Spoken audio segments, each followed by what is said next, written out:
रुकिए रुकिए रुकिए रुकिए। मुखिया जी का अमेरिका वाली बहुरिया ये है। सरस्वती देवी।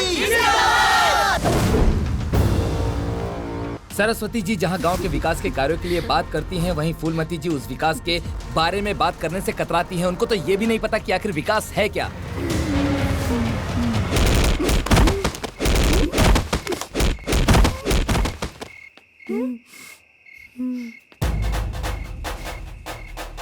चल निकल यहाँ से।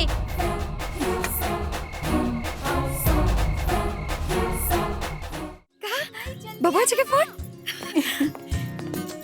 फोन आइल बा। लब बात करा। माई गोड़ लगत नहीं माई। खुश रह बबुआ, झुक झुक जिया।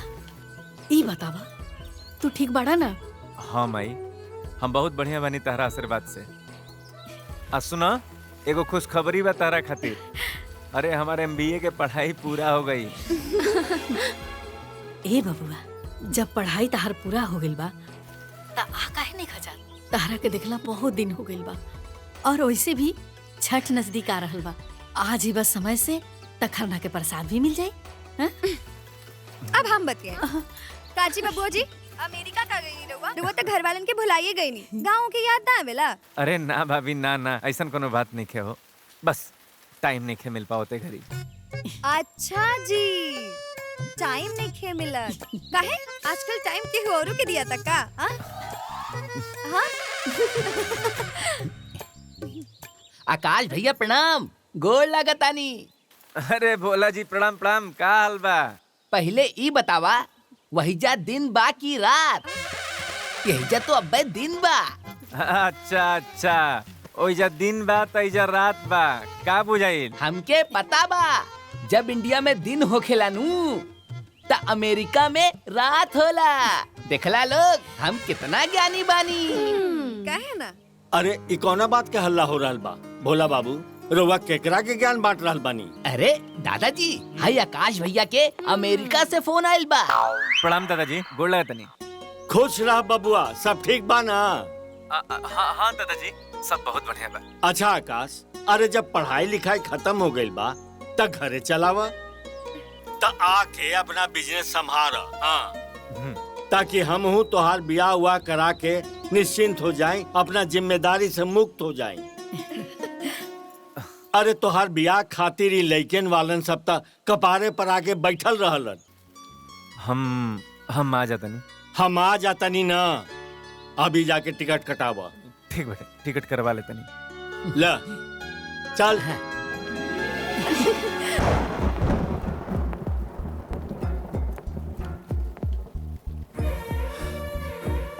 अब का हुई?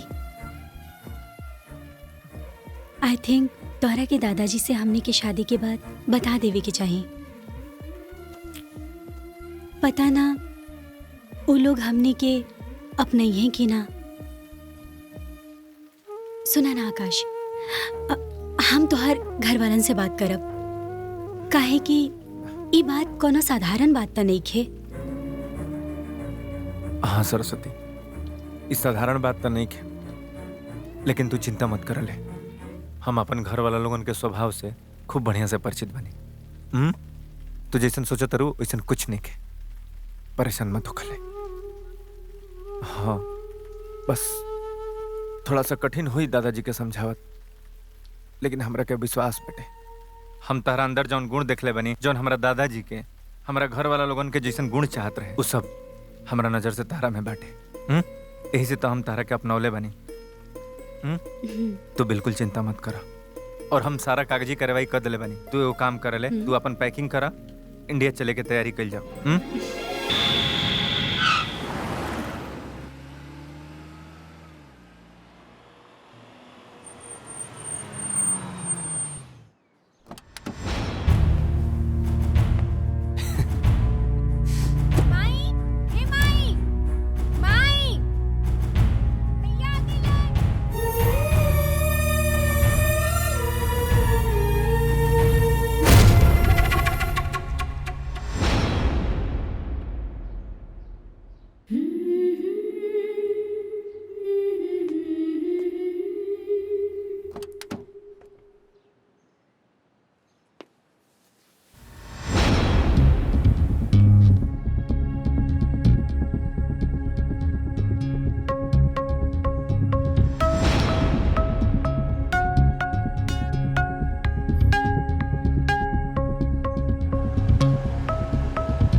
आजा आजा आजा आजा आजा।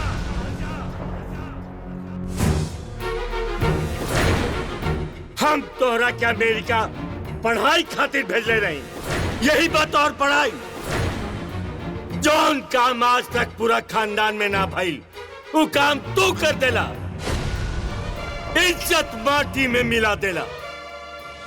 जौन समाज हमरा खानदान से संस्कार और चरित्र के शिक्षा लेते रहे वो हमरा ऊपर कल से उंगली उठाई। तू तो समाज में हमार सिर झुका देला, तोहरा से ऐसा उम्मीद ना रहे। दादाजी बस हमारी 1 मिनट बात तो सुन ली। अब कहे सुने के का बच गई बात।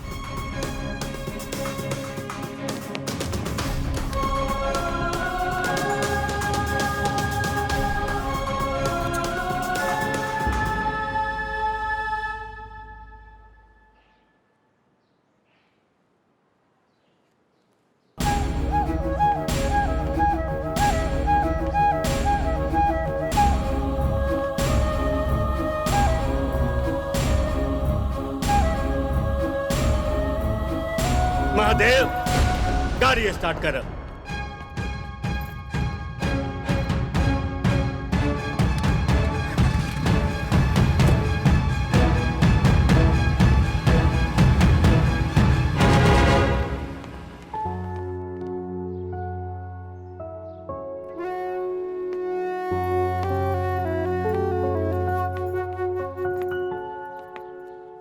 ये हमारा माई है, आई बाबूजी बोल लगा। प्रणाम माँ जी। खुश रह बेटा। प्रणाम बाबूजी को बाबूजी। और ही आकाश भैया और ये भोला हवा और ये हमारी प्यारी भाभी गोल लगा। खुश रही खुश रही। और ये हमारी छोटकी ही भैया बेटा ये के है?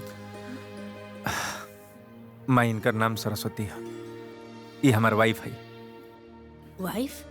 अरे मैं तहर पतो पतो तई बोलना। मैं ऐसा मजबूरी आयल कि हम तो लोगन से कुछ बता ही ना पैनी, माफ कर दे जले।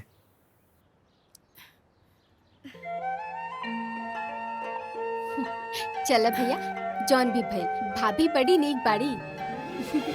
अरे वो सब अरे पहले बहुरिया के अंदर चले जा।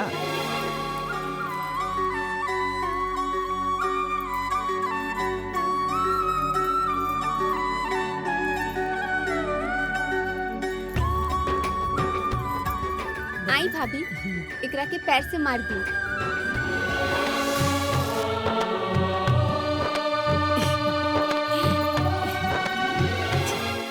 ए बहनी, आकाश न अमेरिका से बियाह करके बहू ले आइल बा। ये का कहा ताड़ू चंपा? अकसवा अमेरिका से लड़की लेके आइल बा? ना ना ना ना ना ना, ई तोहरा के कोनो गलत समाचार मिलल बा। ना बहनी, ई बात 100% सही बा। ई बात आपन तक रखिया, हमके देर होता, हम जाता नहीं। ई बात हमरे तक ही रही, हम कहा जाता नहीं केहू से कहे खातिर।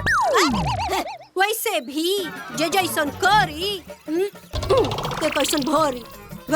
तू जा, निश्चिंत होके जा। हाँ।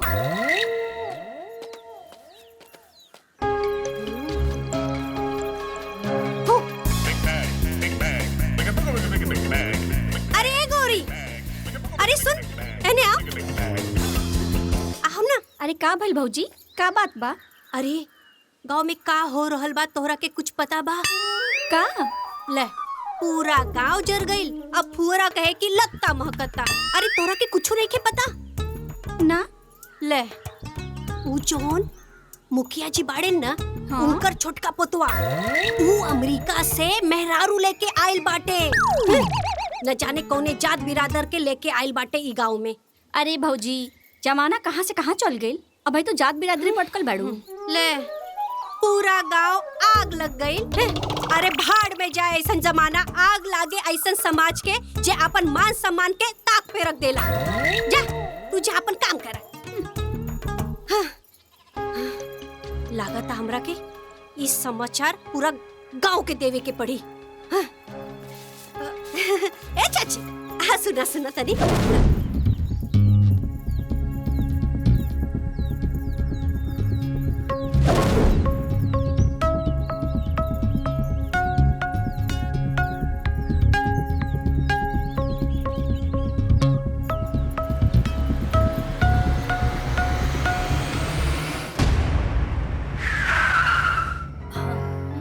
बाबूजी आ गए नी बबुआ। हाँ माई। तू जा, जाके तनी बाबूजी से बात कर ला। ठीक बा माई।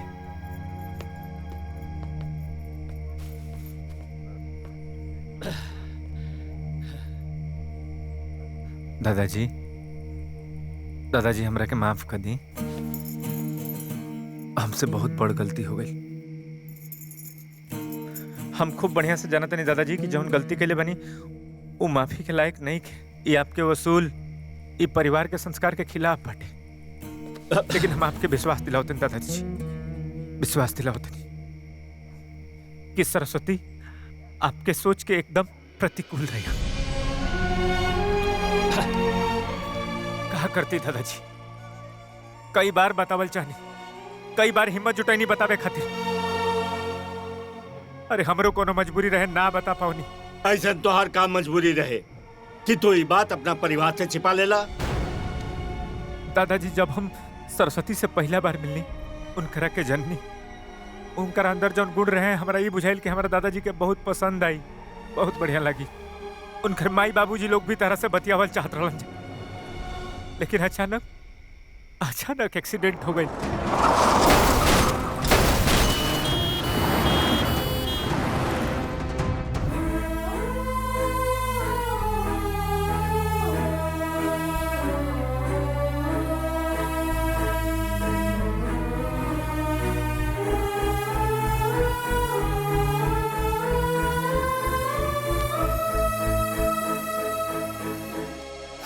खा करती दादाजी, सरस्वती एकदम बेसहारा हो गई, एकदम अनाथ। उनकर ये हालात देख करके हमरा के मजबूरी में ही फैसला लेवे के पड़ल। दादाजी हमरा के माफ कर दी, हमके माफ कर दी दादाजी, हमके माफ कर दी।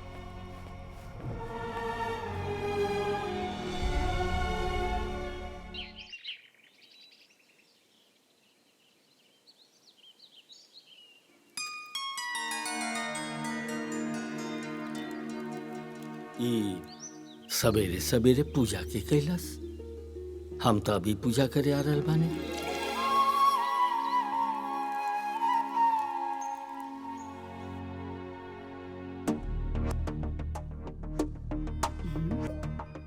इतना सुबह पूजा के कैला सर? जय ठाकुर जी। बहू, आज बड़ा सवेरे सवेरे तुलसी जी के जल चढ़ा दिलू हा। कहीं जाए के बाका? ना बाबूजी, हमरा नहीं के पता। हम तो अभी जाता नहीं पूजा करे। सब्जी, दाल, रोटी, खीर और खाना कहीं बनेला सा? इतना सुबह कैला सके? हम जाना तानी ई के कैले बा। के कैले बा?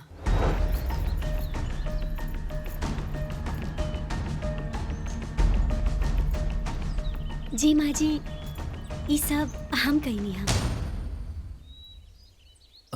ऊ का है ना, यहाँ के परंपरा के हिसाब से आज हमार चूल्हा छुआई के रस्म बाना, तो हम सोचनी कि हम खुद ही ये पूरा रस्म कर दी। वो सब तो ठीक बा, बाकी इतना सारा काम तू अकेले कैसे कैलू हा? ना माँ जी, ये सब हम अकेले ना कहनी हा। हमार मदद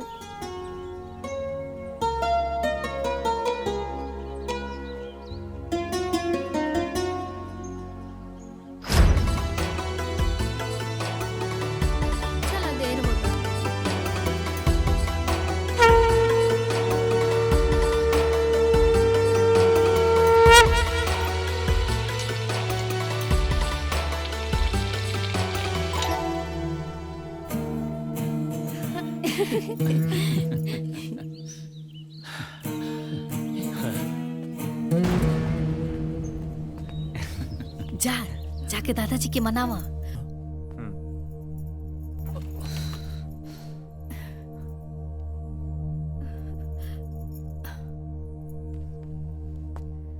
बहू, यहाँ आवा।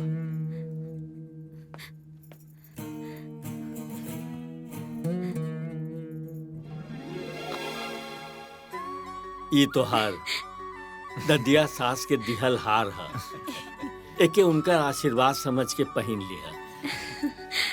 तोहार चूल्हा छुआवन के ई उपहार ला। थैंक यू दादाजी। खुश रह।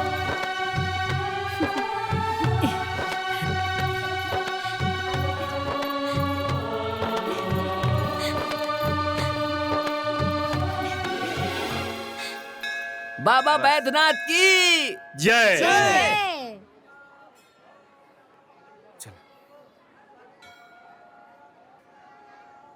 राम राम राम मुखिया राम। जी। का हो भृगु, का हाल बा? ठीक बा, बिटिया के ब्याह रहे तो शादी के कार्ड चढ़ावे आल रहनी हम मंदिर में। अच्छा। रउआ के घरे जाए के भी रहे, यही से मिल गई नी तो सोचनी की रउआ के दे दी। अच्छा, वाह। रउआ आ जाती तो घर के शोभा बढ़ जाये, बिटिया के आशीर्वाद दे देती। अरे भृगु, तोहार बेटी तो हमार बेटिए लेखानु बिया। आई कभी भइल बा कि गांव के कोनो घर से निमंत्रण आया हम ना जाई? हम जरूर आए। बेटा राजपाल जी बाबूजी। देखा, इनकर बेटी के बियाह बा, कुल राशन पानी की व्यवस्था करा दिया, कोनो दिक्कत ना हो के चाहिए। चिंता मत करिए। बहुत सुंदर बाड़ी जी प्रणाम। प्रणाम। कार्य कतवारू, तोहार का समस्या बा? मुखिया जी, रउआ जनते बानी अगला साल किसान क्रेडिट से हम लोन ले रानी।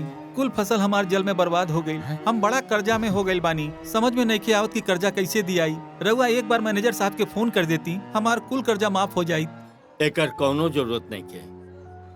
बेटा प्रकाश। जी दादाजी। इनका के 10,000 रुपया दे दिया, ठीक बा? जी अब धन्यवाद। खुश। प्रणाम। प्रणाम प्रणाम खुश मुखिया रह, जी। खुश रह। का रघु, बड़ा उदास लग रहा बड़ा। ओ का बात है ना मुखिया जी, हमार बिटिया बीएड करे का जिद कैले बिया, कहत या मास्टराइन बनब।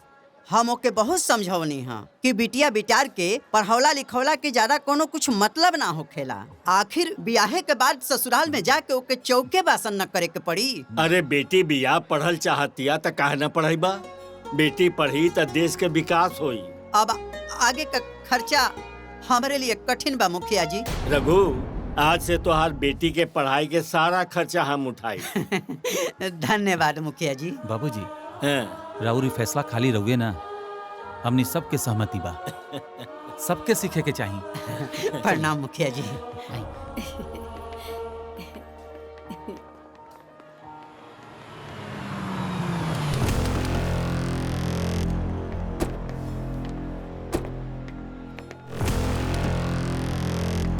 कहो, मुखिया जी का अमेरिका वाली बहुरिया ये है? हाँ हाँ जीजा जी। वो बिना हरदी अमाड़ो के। वाह वाह, मुखिया जी तो पूरा गांव में बड़ा संस्कार बांटले। अपना पोता के घंटा कोनो संस्कार ना डालन। हाँ? ये कहल जाला चिराग तले अधेरा। अरे जीजा जी, ई बार यह मसाला लेके चुनाव में काम आ जाई। अरे भैया, यही बात के मुद्दा उठा के इनका चुनाव में धूल चटा देवे के बा। वैसे भी पूरे गांव जवार में यह चर्चा बा कि अब की हमने चुनाव बम्पर वोट से जीतत बड़ी। और का? देवर जी ना एकदम साचो कहत बाड़े। वैसे भी रउआ 30 साल से तहरते बानी। ए बार ना रउआ चुनाव में जीत जाइब ना त हमार 30 साल के सपना पूरा हो जाई। ही मेहरारू जब बोली तो कुफारे बोली। अरे भाई, का जरूरत रहे बोलेगी कि हम 30 साल से हारत हई। तू चिंता मत करा, भूल मती।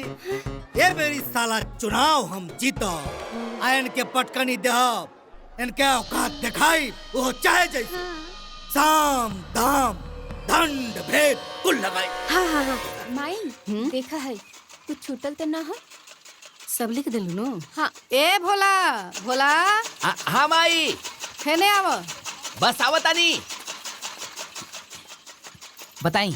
हाय देखा, हाय सामान के लिस्ट तैयार हो गइल बा।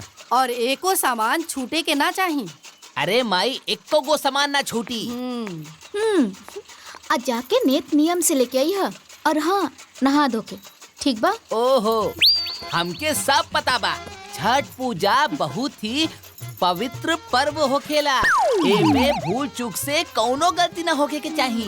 रउआ हमरा के इतना बुड़बक ना बुझी, हमरे लगे इतना ज्ञान तो बटले बा। हाँ हाँ बिल्कुल, काहे ना, बहुत ज्ञान बताहरा लगे। रह दी ना माई, हम करता नहीं। हम करता नो।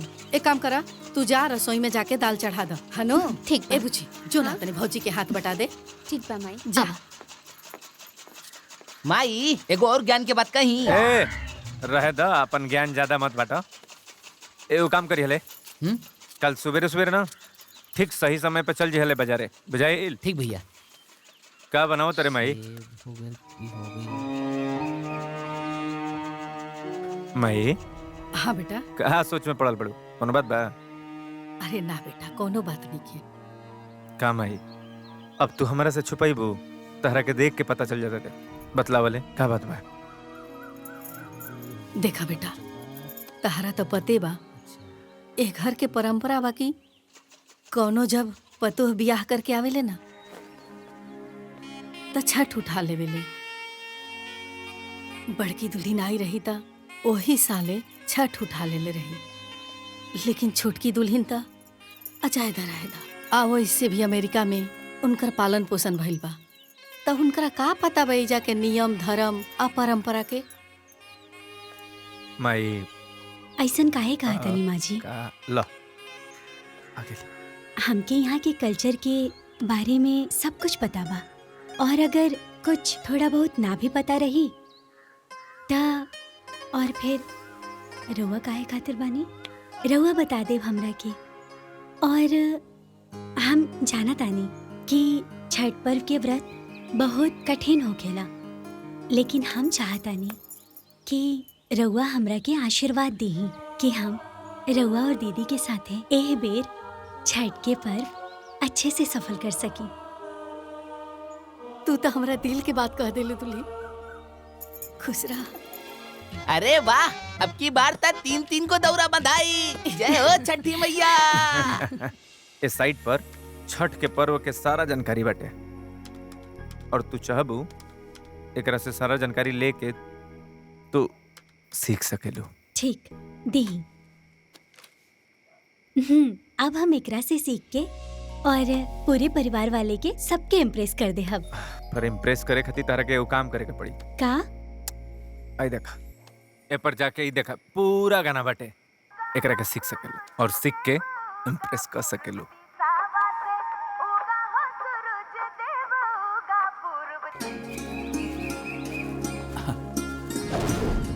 आराम से आराम से। औरो बा लावता लो। चला चला जल्दी करा। सब कुछ ठीक बा ना?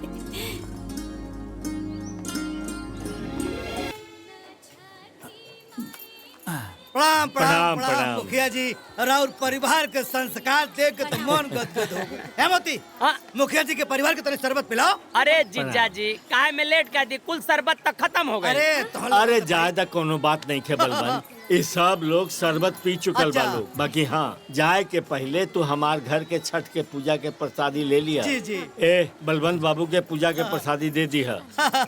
मुखिया जी आशीर्वाद बनाए रखें। प्रणाम। लाहो। प्रणाम प्रणाम। चलो जी जी जी, खुश रहा खुश रहा। देखा ही मेरा रुके खाना है वो ढकोसला दलित ट्रेन कहीं की। हट ए जी, आयल है रउआ खाई ना। हट, खाली खाए के चक्कर में देखा सत्यानाश हो गए। काल के बहुरिया आयल हो और छठ पूजा कर दलस। ये एकदम हुरा थाई पता न फाट जेबू कबो। हाँ भाजी, भैया बिल्कुल ठीक कहत बाड़ा। बुझलू, ई चाय पानी शरबत पियवला से क्योंकि दिल ना जीतल जा सकला, ओकरे खातिर कुछ और करे के पड़ाला। हैला सारा तो खैले से फुर्सत ना। हम तो कहत रानी बहनिया के छठ पूजा रखा, बाकी सारे तू और तुम्हार बहन दोनों सत्यानाश। चल ला खो चल।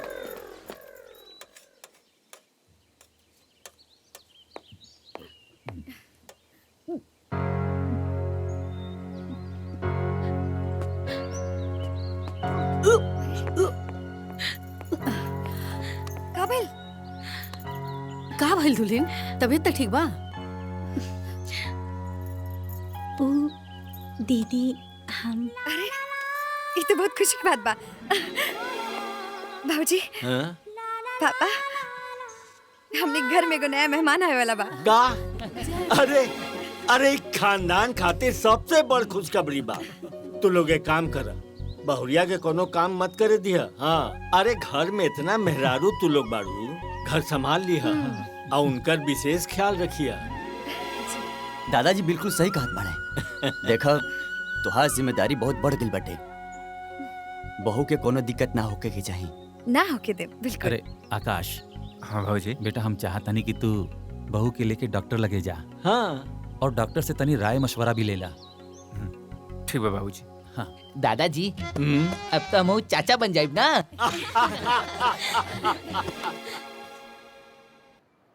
आज दिन भर कमैया राती भर मार लिया। हाँ भाई। अरे जीजा जी बहुत टेंशन हो गई। हाँ हो गए। अरे ई बार के प्रधानी के सीट महिला आरक्षित हो। महिला आरक्षित हो गई और वो कम से कम बीए पास हुए के चाहिए। अरे बाप बीए पास? ऐसे तो हमनी के 5 साल का कईल मेहनत बर्बाद हो जाए। लगती है बा। ऐसे कैसे बेकार हो जाए? है? इस बार के चुनाव दीदिया लड़े। वैसे भी दीदिया तो बीए पास है बा, बाकी कैसे पास बा रउआ से ज्यादा के जान सकेला। अरे ना ना भौजी के भौजी कैसे चुनाव लड़ी है भाई? काहे ना लड़ी देवर जी राउर भौजी चुनाव? अरे अपने भैया से पूछला, हम इनकरा से कितनी बार लड़ले बानी। अरे भाई मार लड़ाई का बात ना हो तो ये चुनाव का बात चला था। हे भगवान कहाँ से पा गई नी। अब ऐसा घर में और कोनो मेहरान तो हो ना। अब मजबूरी हवे नहीं कि चुनाव लड़ावे के पड़ी। तैयारी करा लो फिर। ते बार केकरा नाम से पर्चा भराई? गायत्री तो ग्रेजुएट नहीं की। दादाजी एक बात कही। हाँ? हमरा लगा था कि आकाश बहू तो एमबीए बड़ी ना, तो उन्हीं के नाम से पर्चा भरल जाओ। हाँ ठीक है बा। लेकिन दादाजी हाँ? दीदी भी ता बीए बाड़ी और घर के बड़ बहू भी बाड़ी, ता हमरा लगा था कि पर्चा में नाम उनकर लिखल ठीक रही। ठीक बोल रहल बारू। ते बार ई घर के बड़की दुल्हन पर्चा भरिए और चुनाव लड़ी है।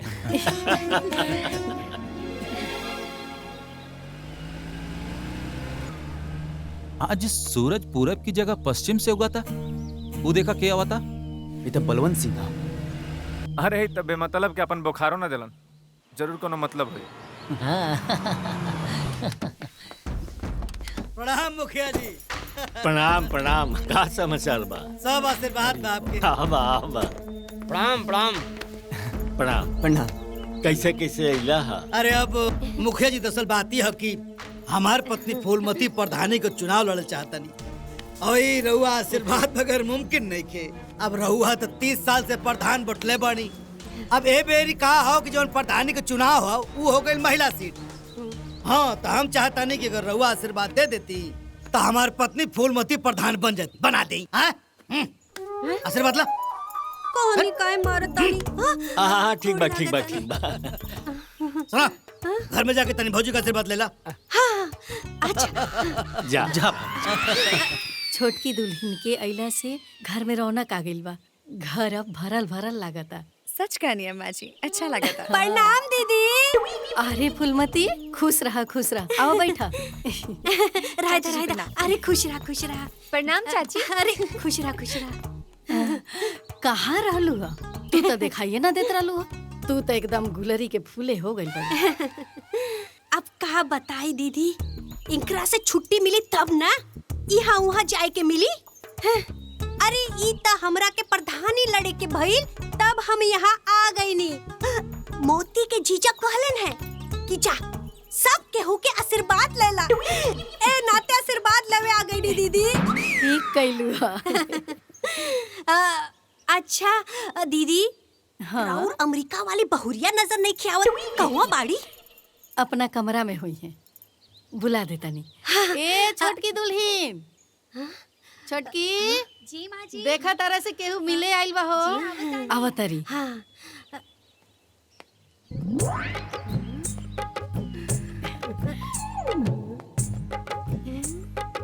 चाची के पैर छूला। गुड खुश रह खुश रह।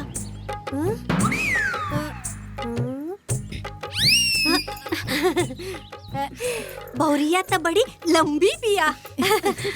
ए बहुरिया, अमेरिका में सब केहू लंबे लंबे होला का? हमरा मोती खातिर भी ऐसे ही बहुरिया खोजिया तबे निमन रही। अच्छा ए दीदी, सब केहू याद रखिया हा ओटी खाती और अपन आशीर्वाद बनाए रखिया दीदी। हाँ? अच्छा हम जाता नहीं। प्रणाम। प्रणाम चाची। खुश रह खुश रह। अरे खुश रह खुश रह। रवा लोग चाहते तो भन भना के निकल जाई। आ गेलू। हाँ। मुखिया जी बस आशीर्वाद बनाए रखब। प्रणाम प्रणाम। तनी देखिया, ध्यान रखिया लोगन। हाँ अब आओ। चला चला चला। आवा लोग। हाँ। आवा घुसी। हाय देखा देखा सारा बा। ए देख देख फोन लगाओ, तुम्हार भाई अबले आइल ना। फोन क्या लगाई भैया भाभी आ गिलन जा। बबुआ डॉक्टर का कलस हो? माई हाँ? बहुत खुशी की बात बा। निर्मला भी एगो खुशखबरी बा। का तेरा मतलब भैया? अरे अब तो खाली पापा ना, चाचा बने वाला भी बड़ा। बात करते रहा। जियत रहा। ए माई, मान तरे ना कि हम कितना लकी चुप, तू का लकी बड़ा? लकी तो भैया हमार पतो सरस्वती कि जेकर गोड़ हमार घर में पड़ल तबे से तो शुभ ही शुभ होता। धन्य हो प्रभु, हमरा के ऐसा मौका देला कि एक साथ दूधू को पोता खिलाई। एगो हे कांधे पे, एगो हे कांधे पे। बुझाइल नु? बुझा गइल बुझा गइल। अब सुना लो, अब ना हमार दोनों पतोह के गोद भराई हम एके दिन एके साथ करब। ये सही रहेगा। अरे ये तो बहुत बड़ खुशखबरी बा। हम जा तानी दादाजी के बतावे। जो जो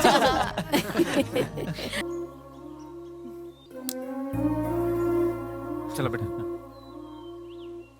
चलो अभी सब पूजा पाठ हो गई, तब बैठा लो पर्चा भरे के बाद। दादाजी 1 मिनट, हम थाली रखते हाँ ठीक बात, तू रख क्या बा, बैठा लो। चला चला भाभी।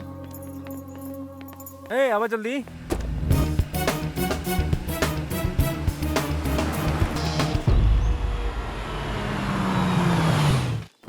बलवंत सिंह! बलवंत सिंह! बलवंत सिंह!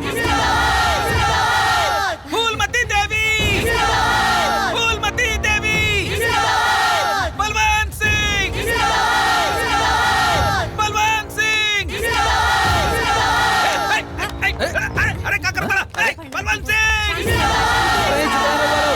तो हम लोगों के जुनून देख के हमारा विश्वास हो गई कि हम जीत गए नहीं। हम जीत रहल बानी।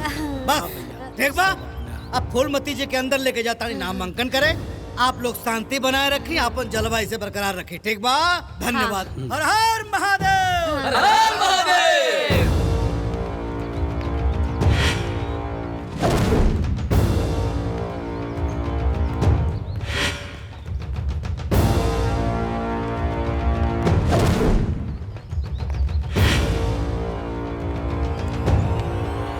अभय प्रताप, निर्मला देवी, निर्मला देवी, निर्मला देवी, मुखिया जी, मुखिया जी, अभय प्रताप, निर्मला देवी। सर एक मिनट, ये 2000 ना? मैम यहाँ अंगूठा लगा दीजिए। लगाओ। ए जी, इनकरा के बताई ना कि हम अंगूठा ना लगाए, हम तो बीए पास पानी, सीधा साइन करब। पूरे दुनिया का पता है तू बीए पास बाड़ू। हाँ। आय कर था। यहाँ अंगूठा लगाए जरूरी हो, अंगूठा लगाओ। साहब ये बताई कि हमार चुनाव चिन्ह का बा? आपका चुनाव चिन्ह बेलन है। बेलन? अरे ये तो हमार पसंदीदा बा। खुश हो गई। चला। Thank you sir, thank you. Welcome. Balwant Singh! Phoolmati Devi! Balwant Singh! Balwant Singh! आप लोगों के प्यार मोहब्बत देख के करेजा गदगद हो गई। हमारा पूरा विश्वास हो गई कि हम चुनाव जीत जाब। अब अपने अपने लेवल पे क्षेत्र में लग जा लोगन, और किसी भी कीमत पे हमनी के मिले चाहे जीत हमनी की हो गई। हाँ। बलवंत भैया तू चिंता मत करा, तारे इलेक्शन में चाल लड़ा दे। बलवंत भैया! ए जी, हर बेर तक कहेलन हो जाई पैसा लेके चल जाले ऑटो की और के दे देवे। चुप रहा महाराज, फालतू मत बोला। ये बार ऐसे ना होई। ए बेरी पुख्ता इंतजाम होई। रवा लोग हमरे साथे बानी लो। बलवंत भैया, बलवंत भैया, बलवंत भैया, फूलमती देवी। बाबूजी, हम चाहत रही कि छोटकी दुल्हन के अपना माई से मिलवा दी। बड़की दुल्हन तो हमारा माई से मिलिए ले बाड़ी, त छोटकी भी हमारा माई से मिल लेती त ननिया सास के साड़ी पहनावे के रस्म भी पूरा हो जाई। अरे तो इमे कहे के का बात बा? तू काल आकाश के या दुल्हन के लेकिन नहीं है चल जा। दादाजी हम का कहत रहनी है? काल जाइल तो संभव नहीं है। एक खातिर के चुनाव सर पर बटे आ काम भी बहुत ज्यादा बा। आकाश बिल्कुल ठीक कहा था। चुनाव के टाइम में केहू के गल संभव नहीं है। अरे ये में इतना कहे वाला कौन बात बा? हम बिहने भोला के बोल के भेज दे हब। माई भैया नहीं खन जात तो हम चलब तोरा साथे। नानी से मिलना भी बहुत दिन हो गइल बा। ठीक बा, चलिए तू जैसन रहुआ सबके मर्जी।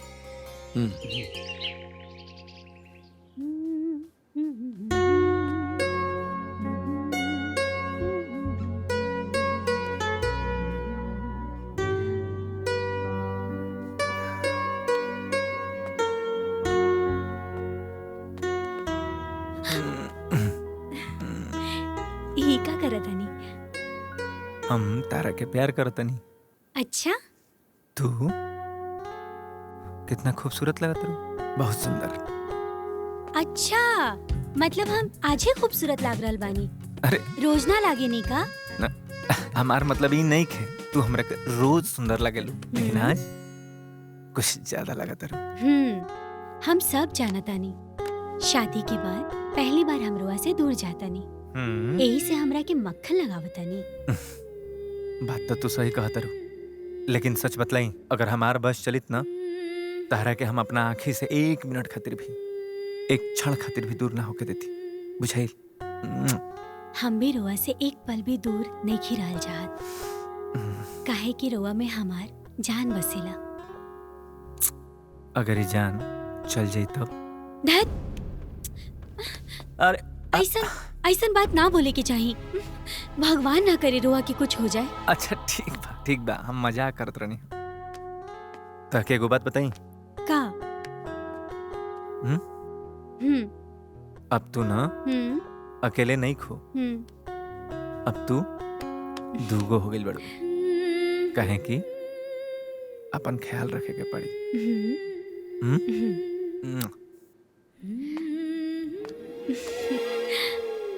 भाभी चला भाभी, चले के नहीं खे का? नीचे सब राउर इंतजार करता लोग। और भैया हाँ दरवाजा तनी बंद कर ले हल कर।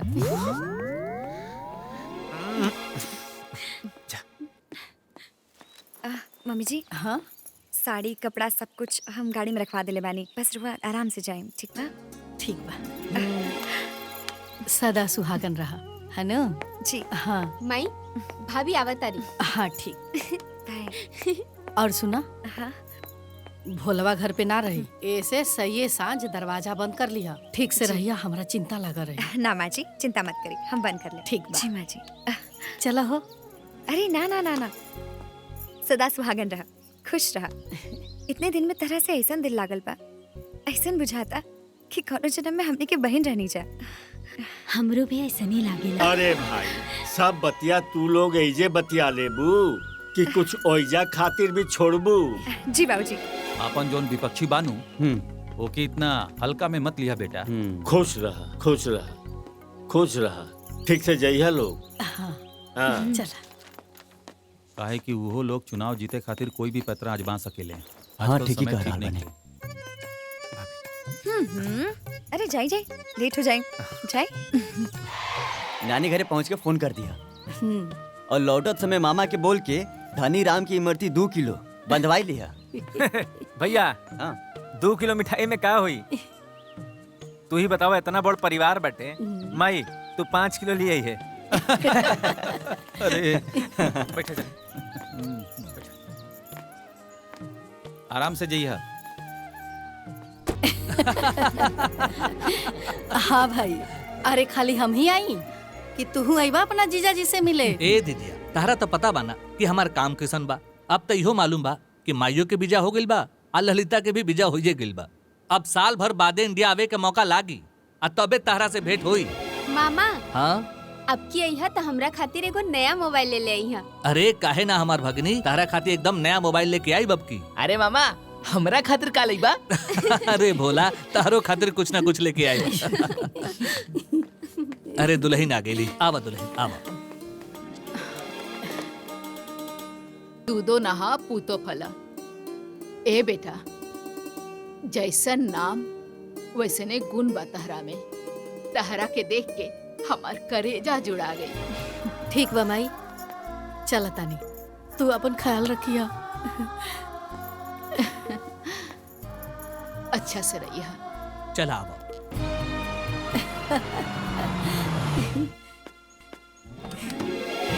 आवा चला। आज हम बहुते खुश बानी, जान तरू का है? माई से मिल के नानी से मिलके सच में बहुत अच्छा लगा। नैहर गईला के खुशिये कुछ और होखेला। जान तारू, यहाँ के दूल्हा बन के गई रही तो पूरे गांव में शोर हो गई।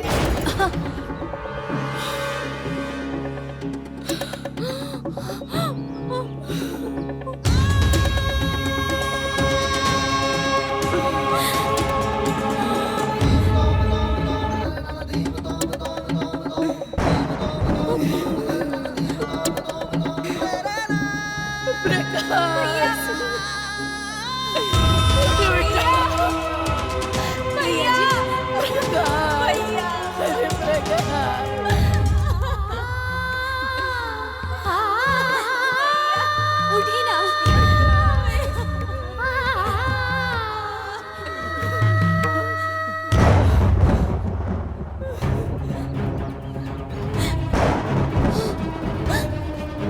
दादाजी, दादाजी,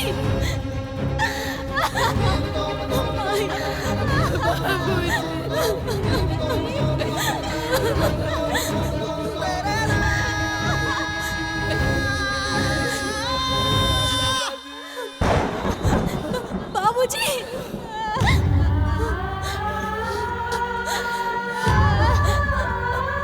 बाबूजी,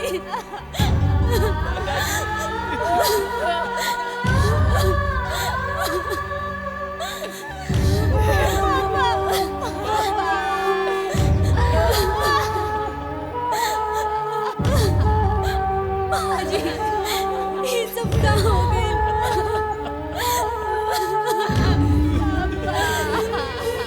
भाभी,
मुखिया जी के तो पूरा परिवार बर्बाद हो गई। किस्मत के खेल देखा, दूसरा के सहारा देवे वाला परिवार खुद बेसहारा हो गई। हाँ भीरगु भाई, तू ठीक कहताड़ा।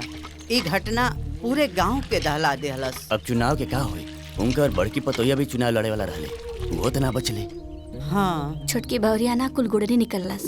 ऐसे ना हा बड़की के नाम से चुनाव के पर्चा भरा गेल रहे। त का होई बहनी? जवन भगवान चाहिए वह होई। अब इलेक्शनवा का होई? तो के का लगता बहन?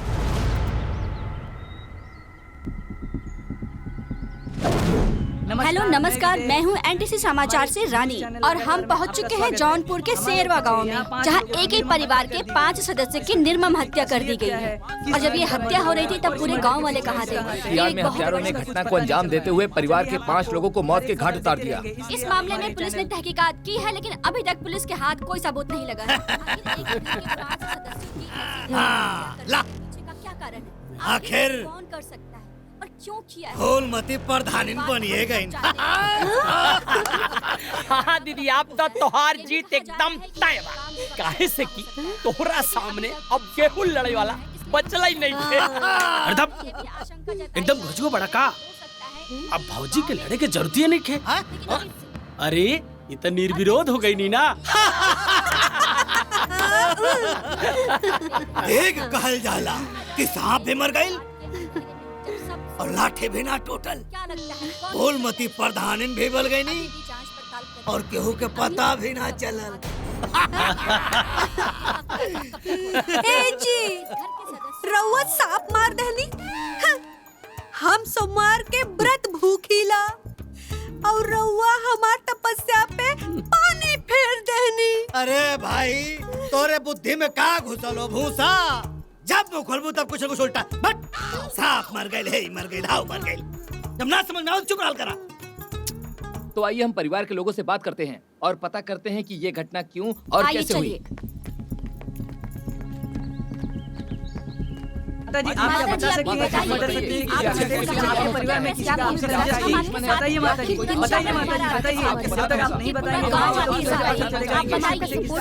बताइए माताजी। क्या लगता है कौन हो सकता है इस हत्या के पीछे? बताइए माताजी। कुछ तो बोलिए माजी, आप बताइए।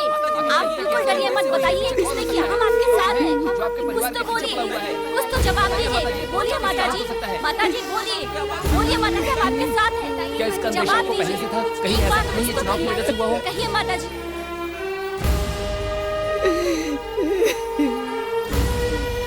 रुक जाओ। बंद करो, कैमरा बंद करो।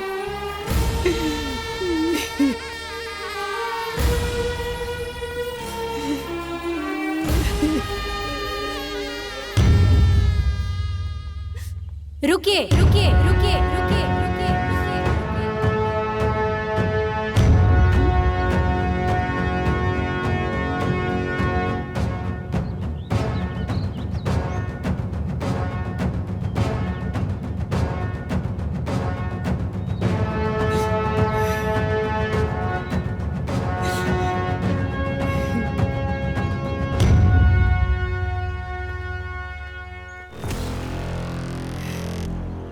मैं ये तो नहीं जानती कि मेरे परिवार के सदस्यों की निर्मम हत्या किसने की है, पर मैं ये जरूर जानती हूँ कि इन हत्याओं के पीछे नियति क्या है, और इसीलिए मैं उनके मंसूबों को पूरा नहीं होने दूंगी।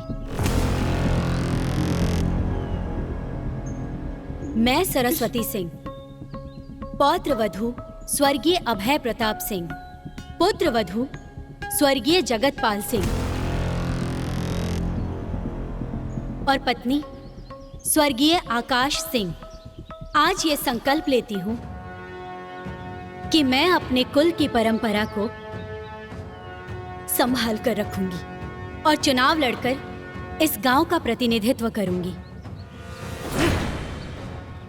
गांव के सुख, दुख और विकास में अपने दादाजी स्वर्गीय अभय प्रताप सिंह की तरह हमेशा अगली कतार में खड़ी रहूंगी।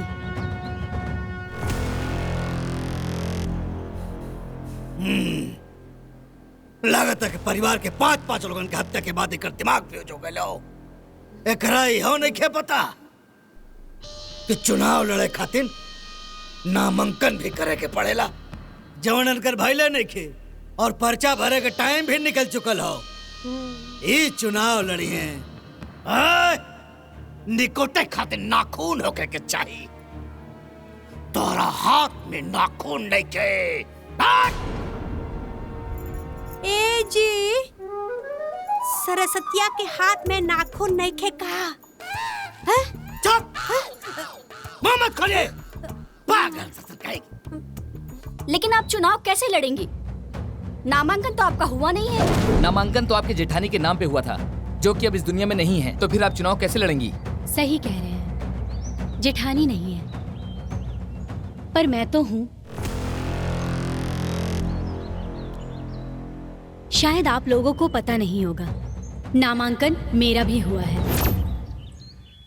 अच्छा दादाजी, हाँ एगो बात कहे के बा। हाँ बोला। रउआ ना एगो पर्चा हमरा नाम से भी भर दी ही।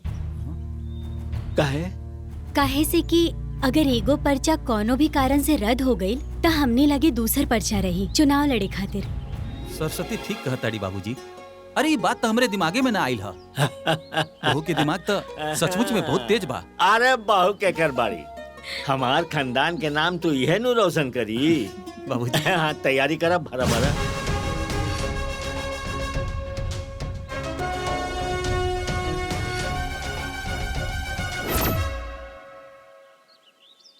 तब तो आप चुनाव लड़ सकती हैं।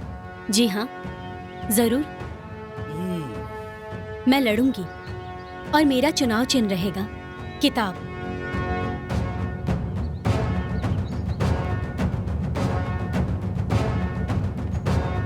ये एक बहुत बड़ी खबर निकलकर सामने आई है। मुखिया परिवार की छोटी बहू अमेरिका से जो पढ़कर आई हैं सरस्वती जी, ग्राम पंचायत का चुनाव लड़ेंगी। उनका नामांकन पहले ही भरा गया था। कैमरामैन राम के साथ मैं हूँ प्रशांत सिंह। आप देख रहे हैं भास्कर टीवी। जो जनता शोक में डूबी हुई थी, उसी जनता को इस खबर से थोड़ी राहत मिली है। भीमा जी भैया, कमर कस ले लोग। ये बेरी चुनाव कौनो भी कीमत पे अपना हाथ से निकले के ना चाहिए। कौनो भी कीमत पे कुछ भी करे के पड़े, चुनाव हर हाल में जीते के ही बा। अगर इनका चुनाव चिन्ह किताब हो तो किताब ताक पे रखा रह जाएगा चाहिए। आप चिंता ना करी भैया, हम बानी ना। रहुआ टेंशन मत ली, हमनी के ना साफ संभाल लिया जाई। प्रधान तो हमार दीदिया ही बनी, चाहे निर्विरोध और चाहे जीत के। सुनतनी मुखिया का पतो चुनाव लड़ा तड़ी। अरे वो अकेले कहाँ जाइए वोट मांगे? मुखिया जी होखता तो संभाल लेता। अरे ऐसन कोनो बात ना है। बहुरिया तो पढ़ल लिखल बड़ी, वो विदेश से सब संभाल ली है। घर में इतना बड़ा कांड हो गई और उनके चुनाव की पड़ल बा। हमके तो लागत उनका गोड़वे ठीक नहीं खे। पता ना गांव के का हुई। मुखिया जी के नतवन बाड़ी, उनकर तेवर और संस्कार मुखिया जैसे नहीं बा। गांव के हित में उनके मुखिया बनावे में ही ठीक रही। हमरा के लगा था कि बलवंत भैया ही विकास कर सकेले भाग दौड़ करके। का कहताड़ा कोरा के ताटी और गांव रखवार। गांव का विकास होकी का ना होकी, लेकिन गांव के पतन तो होबे करी। ठीक कहा तारा। सरस्वती के जितावे में हमार सबके गांव के और हमार भलाई बा।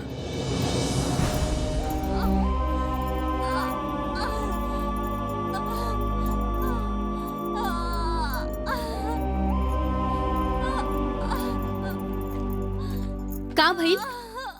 ई दर्द से यहाँ तड़पत बाड़ी और रउआ लोग देख रहल बानी। कम से कम इनकरा के हॉस्पिटल तो लेके जाई। के लेके जाई? इनका मर्द परदेश में बड़े। इनकर एगो सास बाड़ी जौन खटिया पे पड़ल बाड़ी, और पड़ोस में कोनो मौका पे मर्द ही नहीं खे। भोला जा गाड़ी लेके आवा। हाँ। चलो। अरे बेटी तू मत उठावा, तारे पेट में खुदे बच्चा हा। परेशान हो जाइबू तू। रउआ चिंता मत करी, फिलहाल जेकरा दर्द बा ओकरा संभालल जरूरी बा।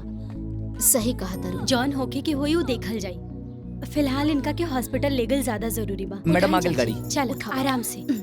आराम से जाइए, आराम से। देख आई आई आई चली। सब ठीक हो जाए। चल आराम से। हे भगवान सब ठीक करब। फूलमती देवी, फूलमती देवी, बलवंत भैया, बलवंत भैया। बस बस बस बस बस बस। देखा ई गांव के मुखिया जी तोहन लोगन के लूटत हवे। कुछ काम धाम कैलन ना। अब की बेरी हमारे मेहरारू फूलमती के जितावा लोगन। गांव के खड़ंजा, नाली, मिडवाइफ सेंटर, शौचालय, आवास सब काम हम करवा दे। ठीक बा नू? हाँ ठीक बा ठीक गांव के बा। विकास खातिर चुनाव चैन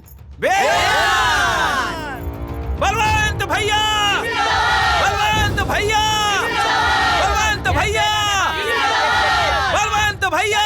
अरे पीछे हटा, पीछे हटा।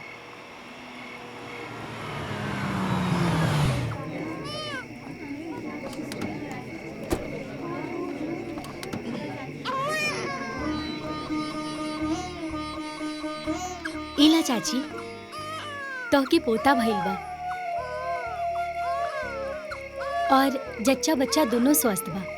अब बस ख्याल रखे के पड़ी दोनों के। बेटी भगवान तारा के खूब खुश रखस। तू खूब खुश रहा। तहरो भी एगो सुंदर लाल होखी बेटी। भोला इला एमे दवाई बा, टाइम टाइम पे इनका के खिला दिया और मेवा मिश्री भी बा। खाइए तो स्वस्थ रहिए। एकर का जरूरत रहे? एकर कितना पैसा भइल?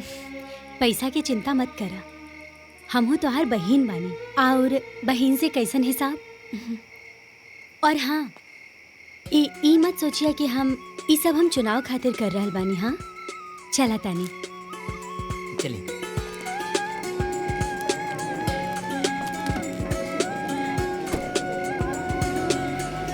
प्रधानी चुनाव के लिए गांव में बहुत ही गर्मा गर्मी चल रही है। दोनों पक्ष अपने अपने तरीके से प्रचार प्रसार में लगे हुए हैं।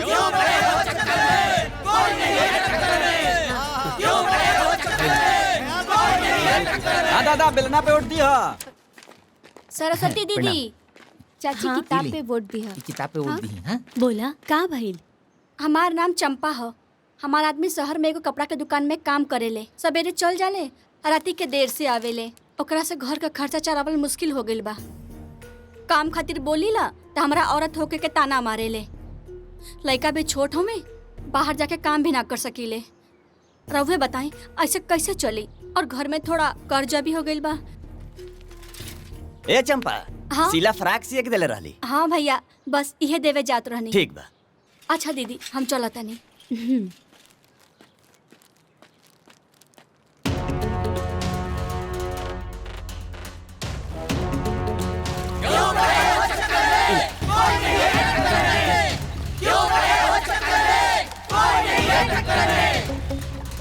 हम खाना बनावे के अलावा और का कर सकीला मैडम? रोज सवेरे सवेरे उठ के उहे चूल्हा चौका और रात के खा पी के सुत जाइला। हमार जिंदगी तो नरक हो गइल बा दीदी। हमके कुछ करे का मन करेला, लेकिन का करी? मर्द लोग के समझाई? उनकर कहला में ये चाहे जरा चाहे मरा, लेकिन जोन करे कहा घरवा में करा।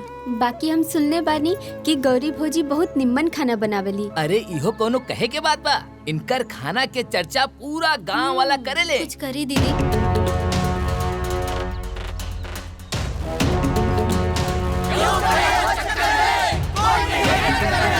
फूलमती देवी, फूलमती देवी। दीदी, शादी से पहले हमरा के गीत संगीत और नृत्य के बहुत शौक रहला, जेकरा वजह से हमारे स्कूल और हमारे कॉलेज में हमार बहुत नाम रहला। लेकिन जब से हमार शादी हो गइल बा, हमार पूरा शौक खत्म हो गइल बा। काहे से कि इनका के हमार गीत संगीत से कोनो लगाव नहीं खेबा। और हमार सासो कहली गौला बजवाला में का रखल बा। बस दीदी, अब जैसे तैसे ही जिंदगी कटत बा।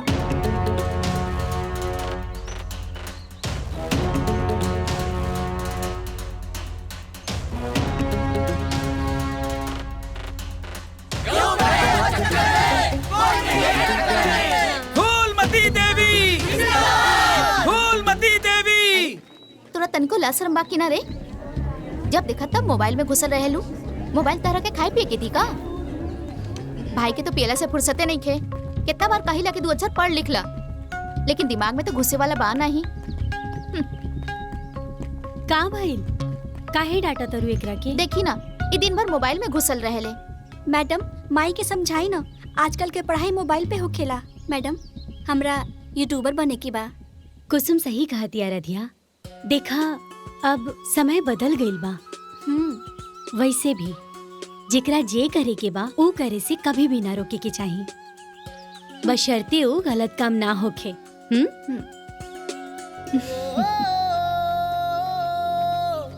पंख नए हैं, नया आसमां, अब है नई उड़ान। सभे आज जे यहाँ मौजूद है उस सब लोगन के हम प्रणाम करतानी। आज हमनी सभे जानतानी कि औरत मर्द से कंधा मिला के चलतारी। औरत और मर्द में कोनो फर्क नहीं खे रह गई, लेकिन ये बात हमने के गांव के मर्दन के समझावे वाला बा। दरअसल वो जाने ले सब, बस समझल और मानल ना चाहे ले। कोनो बात ना, आज ये गांव के कोई भी औरत खुद के कमजोर ना समझे। बिल्कुल समय बदल चुकल है, साधन बदल चुकल है। फिलहाल में हमने के पास जे भी संसाधन होखे हमने के ओही से शुरू करे के चाहिए। देखी समस्या कहाँ नहीं खे, हर जगह समस्या बा, लेकिन जहाँ समस्या रहेला ओही जे ओकर समाधान भी रहेला साथ में। सबसे पहले हमने के अपने आप के पहचाने के हुई, हम का हई हमने खुद के बतावे के हुई। त देखी हिम्मत करी, एक कदम आगे बढ़ा। बहुत बढ़िया। चंपा, तोहरा सिलाई कढ़ाई आवेला ना अच्छा से? त तू एगो काम करा ना, गांव के बाकी औरत लोग जिनके सिलाई कढ़ाई में रुचि होखे उनके सिलाई कढ़ाई सिखावा और अपना घर से ही कपड़ा बनावा, खुद के रोजगार चालू करा। जी दीदी। गौरी, तू बहुत अच्छा खाना बनावेलू। तोहरा खाना बनावल पसंद भी है। बहुत से लोग हुई हैं जिनका खाना बनावल पसंद भी है पर शायद अच्छा ना बनावत हुई हैं। ता उनके सिखावा, उस सबके इकट्ठा करा और अपन लघु उद्योग शुरू करा। जैसे अचार, पापड़, मुरब्बा, ये सब घर से ही बनावा। तू बनावा और ओकरा के बाजार में बेच दा। एकदम सही। एमे आप सबके पति भी आपकी मदद करी है। कोकिला, तू तब पढ़ल लिखल हऊ ना? काहे से कि तू पढ़ल लिखल हऊ त तहरा से कुछ उम्मीद जागल है। तू अपन गांव के बच्चन के पढ़ावा, घर से ही ट्यूशन पढ़ावल शुरू करा और साथ ही बच्चन के संगीत सिखावा। ठीक है? हाँ दीदी। कुसुम, तोहरा मोबाइल के बहुत नॉलेज है ना? त एगो काम कर, तू आपन भी चैनल बनावा और बाकी लोग के भी चैनल बनावा और उस सब के तू ही मैनेज करा। सब मिल के आगे बढ़ा।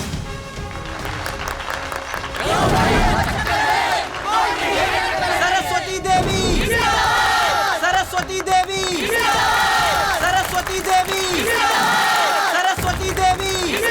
बंद कर, बंद कर, बंद कर।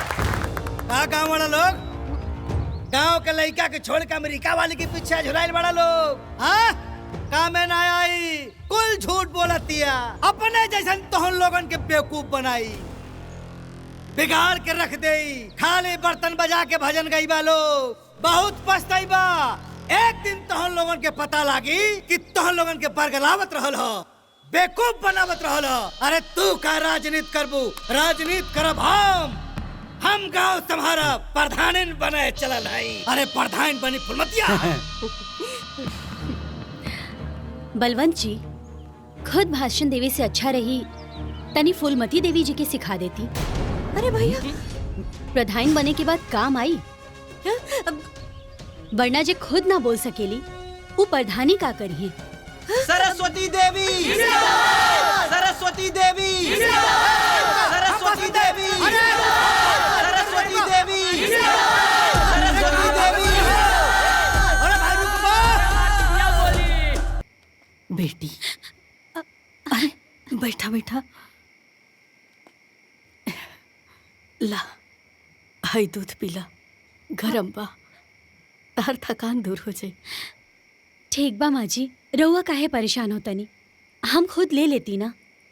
अरे बेटा, तहरा पेट में बच्चा बा, तहर टाइम से खाइल पियल सब बहुत ही जरूरी बा। तू तो जानते बाड़ू कि ये हमनी के खानदान के आखिरी निशानी बा।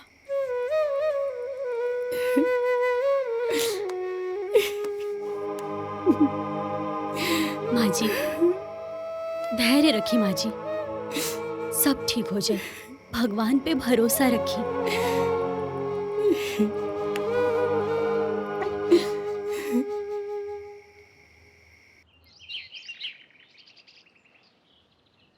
का मोती बड़ा ढींग हाकत रहा कि चुटकी बजा के चुनाव जीत ले। इतना दिन हो गए, कुछ माहौल समझ में नहीं के आवत।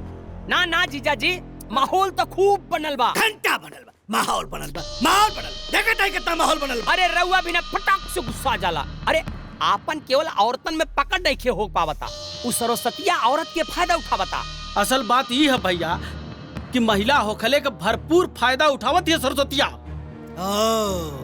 तो असली बात ही है। हाँ। तो एक काम करा लोगन, आगे से जितनी भी जनसभा हुई, हर जनसभा में फूलमती के ले चला। जितनी औरत बानी सब के सब फूलमती से प्रभावित हो जाए। ठीक बा? वाह भैया वाह, एकदम रौला मचा दी है के अब देखे कि होई का होता। का हो खदेरू? प्रणाम भैया। बैठिए। और हो नंदलाल? बैठल जाओ बैठल जाओ। और बताओ भाई, बढ़िया, तुम लोगन के गांव में सब ठीक ठाक चला था नु? हाँ भैया, हम लोग तो ठीक बानी। आपन बताइए भैया जी। आपन का बताई, आपन तो जनता बड़ा नु कि चुनाव में हमारी पत्नी फूलमती खड़ी बनी। बस अभी जान ला भैया कि चाहे जैसे ताकत लगा दा, जीत हमरे होके के चाहिए। अरे ये कोनो काहे वाली बात बा?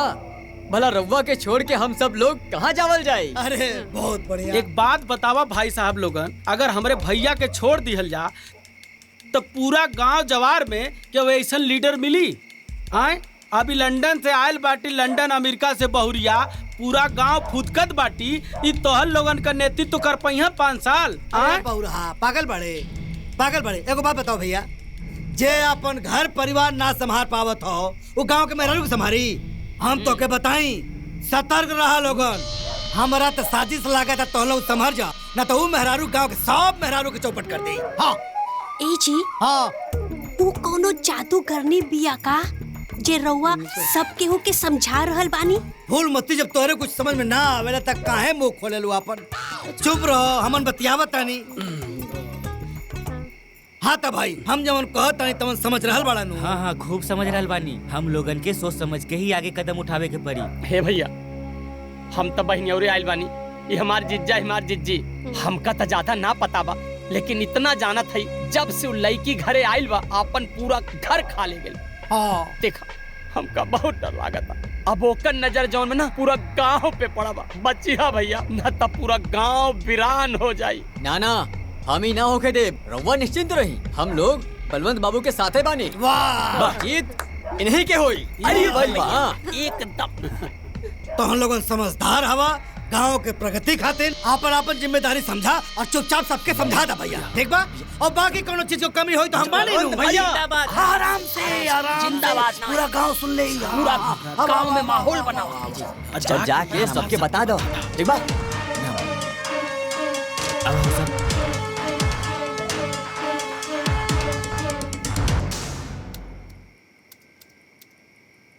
हाँ जी, तो बोलिए, क्या पूछना है आप लोगों को? तो मैं जानना ये चाहती हूँ कि आप यहाँ रही भी नहीं हैं और यहाँ के कल्चर से आप वाकिफ भी नहीं हैं और आपको पता भी नहीं यहाँ पे किस चीज़ की जरूरत है। फिर आप गांव का विकास कैसे करेंगी? देखिए, जैसा आप सोच रही हैं वैसा बिल्कुल भी नहीं है। आजकल जमाना बहुत ही ज्यादा टेक्नोलॉजी के मामले में आगे बढ़ चुका है। नेट पे किसी भी तरह का कोई भी आंकड़ा निकालना बहुत इजी होता है। भोला, आंकड़ा दिखाओ। ये लीजिए, ये रहे हमारे गांव के आंकड़े। हमारे गांव में कुल 7,885 लोगों की जनसंख्या है, जिसमें से 40% जनरल, 25% ओबीसी, 20% एससी और 15% माइनॉरिटी।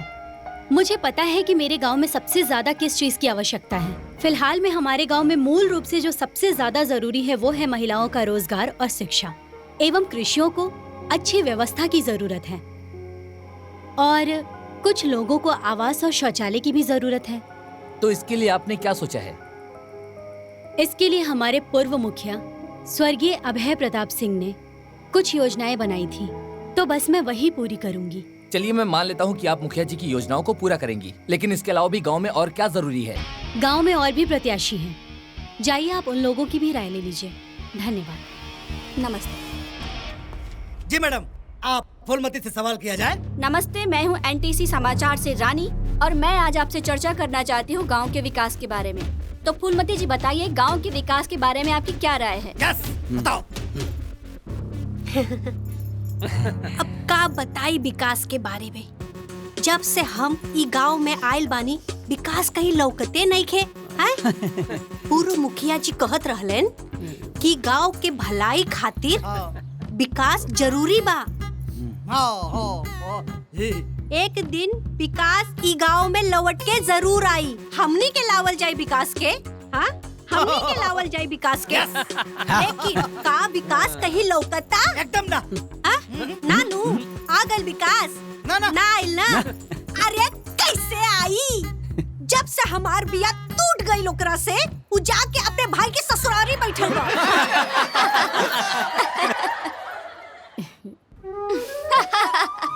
अरे आवे के नामे नहीं खेले। अब रउआ लोग के कोनो और इंटरव्यू चाहिए तो विकासवा के लगे चल जाओ करे ससुरारी, ले ला इंटरव्यू। अरे पगली, ये विकास के बारे में बात करत हूँ। विकास मतलब उन्नति। अच्छा उन्नति, वो विकासवा के मेहरारू हमार सहेलिया। अरे सतई में नाम कटवा लिए रहलू। हाँ 7वीं क्लास में हमारे साथ छोड़ दे। अरे उन्नति मतलब प्रगति, गांव में जवन विकास भइलो, तरक्की भइलो, डेवलपमेंट भइलो, ओकरा बारे में बात करता है। बस समझ गई नी। हाँ, हमरा के पता बा। देखी रहुआ लोग, हाँ सबसे पहले मोती के नाम से कोटा ले। हाँ ओकरे बाद अपने दुआरे 4 गो लाइट लगवाए। और ओकरे बाद हम ना जमीन प्रॉपर्टी हे जमीन जायदाद कमाई हो गल तोहार, कर देलू कुलगुड़ गोबर। हट चल तरक्की के बारे में, विकास के बारे में बतावे, ओकरे मेहरारू के बारे में बताओ। दर्द करके बट ये भैया रहुआ लोगन से हाथ जोड़ के निवेदन करतानी कि हे कुल जवन चलल बानू एक देखैया मत। न्यूज़ तो चल चुका है। चल चुका है सर, ये सब लाइव चल रहा है। लाइव? जी। इसका कोई उपाय नहीं है? जी नहीं है। नहीं, कोई उपाय नहीं है। कर दे सत्यानाश कुल। हाँ हे भैया लेके जा, निकला लोगन। हे भैया लेके जा, निकला लोगन, लेके जा लोग। जा जा जा जा जा जा जा जा। चला ही जैसे। चश्मा लगा के जवन फूलन देवी पड़ल आउ तू, मार दे बक्से से के फफड़ा जाई तो आरप पे। भैया खाए के मोटका पड़ल इनके। इस सारा भाई बहन दोनों चौपट करके रख दिए हमके। खत्म कर देले, साले सत्यानाश कर देले। विकासवा के भला बताई, उन्नति के भला बताई। बिहाव टूटल रहल। हे भगवान, पता न कहां से हमारे माथे आके पड़ गईली। हे तालवन खड़ा खड़ा मौका देके तारा जा लगन जा भागा। तो के तब मार दे फाटे मुतार। सरस्वती जी जहां गांव के विकास के कार्यों के लिए बात करती हैं, वहीं फूलमती जी उस विकास के बारे में बात करने से कतराती हैं। उनको तो ये भी नहीं पता कि आखिर विकास है क्या। दिन भर तो हर चक्की चलत हो, फाट जेबू कौनो दिन। हाँ मोती, चुनाव का माहौल हो? माहौल तो ठीक है बा, बाकी जोन औरत लोग बाड़ी वो खुल के सामने नहीं खी आवत। ये जाना था नहीं, ठीक बा। कुछ सोचा? चिंता मत करा, सब आई हैं। हमारा पास ओकरा खातिर मंत्र बा। ई खोपड़ी के बाहर जोन हमार सफेद भइल हो, धूप में थोड़ा ही भइल हो। 30 साल के इलेक्शन का अनुभव हमारे पास हो। जनता का खूब पढ़ ले, चिंता मत करा। हाँ तो कोनो मंत्र बताई ना, ना तो खेला बिगड़ जाई। कैसे खेला बिगड़ जाई? हाँ एक काम करा, तो हम लोगन 5-5 रुपया और 2-2 बोतल दारू आज रात में पूरे गांव में बांट दो लोगन। ठीक बा? ठीक बा। अगर बात देखिया रौला ना मच जाए तो कहिया। हाँ तो ठीक बा, अजवा रात से काम शुरू करब। हाँ जा जा जा जा। मोती चला रात के मिशन की तैयारी कर जा। ठीक, चला चला हो जा, हमारा काम भी चलत बा। ठीक बा भैया। जा ए जी एगो से वो खाली ना। देवी जी पूरा जितना हो सकेलू, और तुम्हारे पास कोनो काम है ना? हाँ दरोगा साहब। हाँ बेटी, तो अच्छे से चला था ना सब प्रचार उचार? हाँ माँ सब ठीक बा। सब जल्दी ठीक हो जाई। बाबू रितु माई, माई, हाँ का भइल बोला? पता चलल बा गांव में बलवंत दारू मंगोले बा। उ रात में दारू और पैसा बाटी, ऐसे तो हमने इनके माहौले खराब हो जाई। हे भगवान, ई का करिया सन? अब का होखी माई? कुछ ना होई, रोआ लोग चिंता ना करी। चली तैयार हो जाई। प्रचार में चले के बा। हाँ बेटी, चल हमनी के तैयार बन जा। चल रे, चल चल भोला। चली आई। भाग।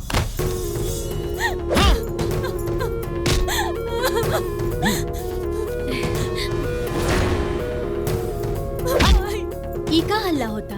अरे मैडम वो छठुआ हा, ओकर रोज के ड्रामा बा। रोज पी पा के आवेला और अपना मेहरारू के मारेला पीटेला। चले चल के दिखा था। मैडम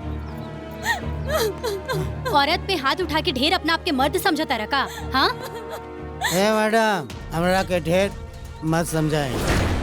ये हमार मेहरारू बिया, चाहे मारी चाहे गाड़ी, रहुआ के बोले का अधिकार नहीं खे, समझ ली? बहुत बढ़िया, सुन लेला लोग। हाँ, इस सरजू ना, सरजू के शराब बोला था।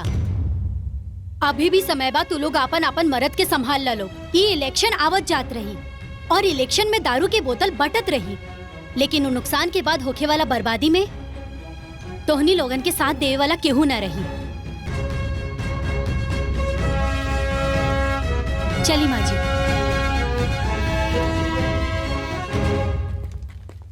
और मारा, चला मारा। हाँ, हाथ उठावा। बताया जा रहा है कि सरस्वती जी और बलवंत जी के बीच कांटे की टक्कर है चुनाव को लेकर के। आए दिन लोग गांव-गांव में प्रचार कर रहे हैं। सरस्वती जी जनता के बीच जाकर उनके दुखों और दर्दों को सुन रही हैं और उनके हौसलों को बुलंद कर रही हैं। चुनाव को लेकर के बहुत बड़ी चर्चाएं हो रही हैं और कहीं न कहीं ऐसा लग रहा है कि जनता सरस्वती जी को कभी सपोर्ट करती है, कभी ऐसा लगता है कि फूलमती जी को करती है। अब जनता किसके साथ जाएगी कुछ कहा नहीं जा सकता। तो बने रहिए हमारे साथ। आप देख रहे हैं भास्कर न्यूज। टोटल 40 पेटी गाड़ी भरा बा। देखा माल देखा। देसिया माल है। एकरा पीला से सुबह तक टना टन दिद्दी परोट पड़ी। तो हर जीजी ना अब तक मार गल होती। ला हे पकड़ा। मजाक शुरू। अरे ला ना, चला आवा जल्दी। नोट लायल बड़ा की ना। अरे यार माल पूरा टना टक भरल बानी। हाँ बस बस बस। बता तोरा के 40,000 लाई है। अरे वाह। देखा गांव वाले कोनो लौकत हो कि ना। चुप रहा।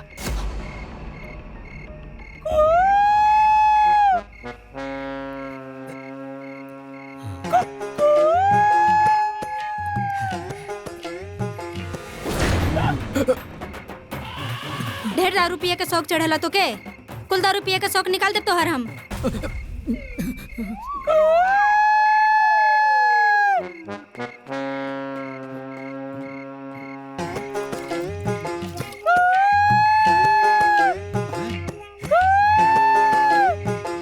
चला अंदर।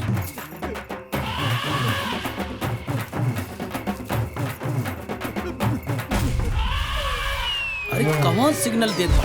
न तोहरे आवाज में दम बा न तोहरे सिग्नल में दम बा। अभी तक के वायल ना। चुप रहा। तोहरे ही शहर से हमार जीजा 30 साल से चुनाव हारत बा। दे करत रहा। शांत रह।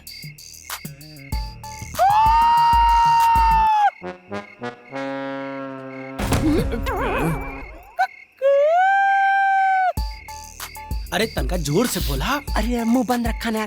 तोरा के चुनाव के बारे में कुछ पता बा? 45 बार हम चुनाव लड़ोले बानी। हाँ तो ठीक बा। चुप।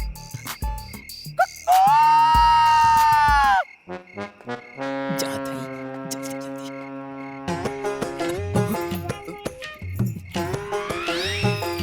कैसे जान गई?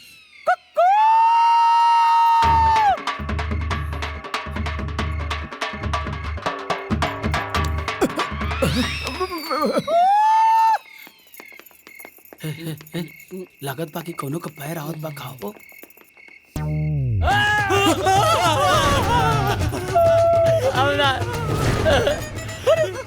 दारू गाड़ी ना लिए मारो।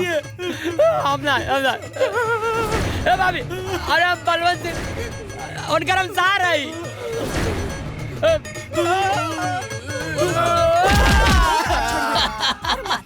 मार मार। बेलना लेके वोट मांगत रहे। बेलना मार मार इनकरा के। पकड़ा पकड़ा मार एकरा के। पकड़ा पकड़ा। अरे रुको, कहां भागत बड़ा? रुको। पैसा बांटत रहे राते राते, दारू बांटत रहे। ला वोट लिहा वोट। भागत कहां बड़ा? रुको रुको ना। किताबी वोट दिया ए माई। मारा दबा के। पकड़ पकड़ के रखो, पकड़।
जीजा जी अब अपन काम हो जाई।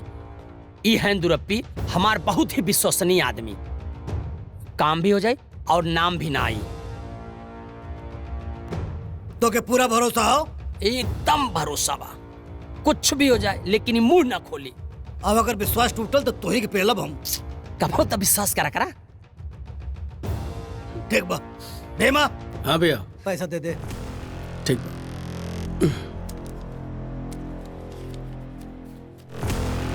हेलो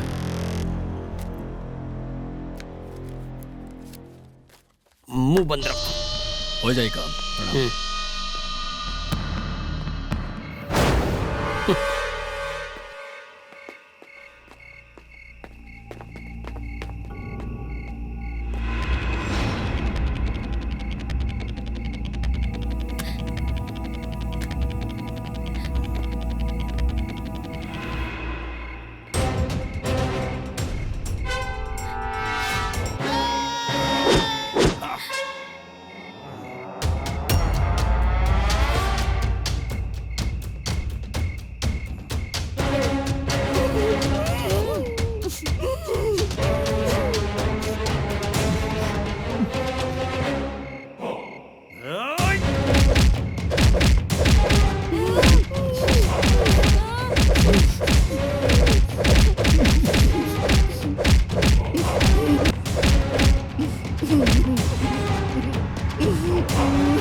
चल निकल यहाँ से।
अरे माँ जी, तू ठीक बाड़ू बेटा?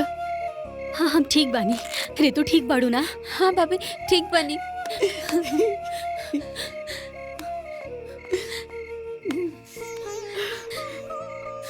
भोला भोला। हाँ ठीक बनी।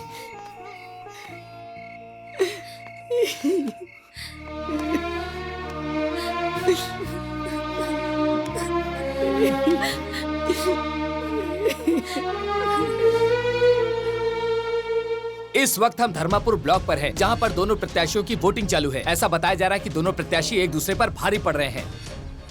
आप देख सकते हैं कि मतदान शुरू हो चुका है और बहुत ज्यादा ही भीड़ उमड़ कर आई है।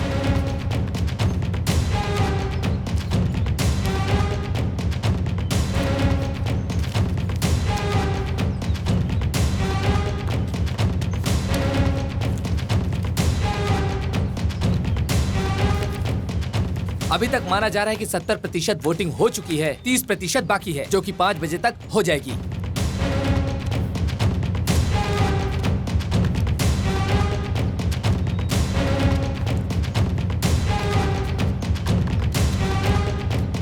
वोट तो पड़ गई, अब देखा केकर जीत होला।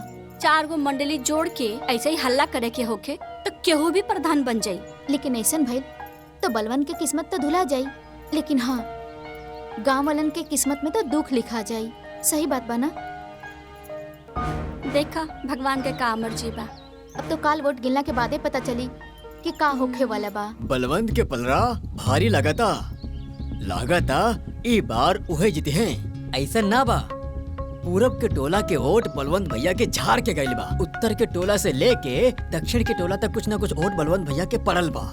तो इससे हमरा के लागता कि इस बारी बलवंत भैया ही जीत जेही सही से। लेकिन कानो कान खबर मिलल बा कि सरस्वती के भी वोट सही पड़ल बा।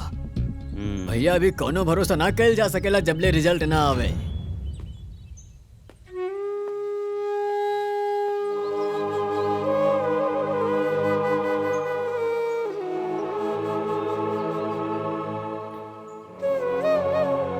प्रणाम माँ जी। खुश रहा, तहार जीत होके। आई भोलवा कहाँ रह गई हो? पता ना माँ जी। अरे कहाँ रह गई हो भोला? आई जाना तारा ना कि गिनती में जाए के बा देर हो रहल बा। मायू हम मंदिर गल रहनी पूजा करे, हमके लागता कि उ बलवंत ना कौनो सेटिंग कैले बा। माँ जी रुआ चिंता ना करी, रुआ बबुनी के साथ में घर में रही, हम और भोला आवतनी जा काउंटिंग करा के। विजय भवा। चला भोला। जी मैडम। हे भगवान। आप लोग शांति बनाए रखें। ग्राम पंचायत सेरवा की मतगणना शुरू हो गई है। मतगणना 3 चरणों में पूरी की जाएगी। आप लोग धैर्य बनाए रखें। चले क्या? सेरवा ग्राम पंचायत की पहले चरण की मतगणना पूरी हो गई है। फूलमती अपने निकटतम प्रतिद्वंदी सरस्वती से 150 वोटों से आगे चल रही हैं। देख लिया चाचा जी, ये सब हमार दिमाग के कमाल और हमार सेटिंग के कमाल है। पैसा के वजन काफी बा, कौना भी कीमत पे हमरा के चुनाव जीते के बा। कुछ भी करिया, इस बार हमार बहनिया के चुनाव जिता। ठीक है, हो जाएगा। ऐसा है तुम्हारा टकला नहीं कंप्यूटर है। तुम एक काम करो, फटाफट जाओ माला और मिठाई लेकर आओ बेटा।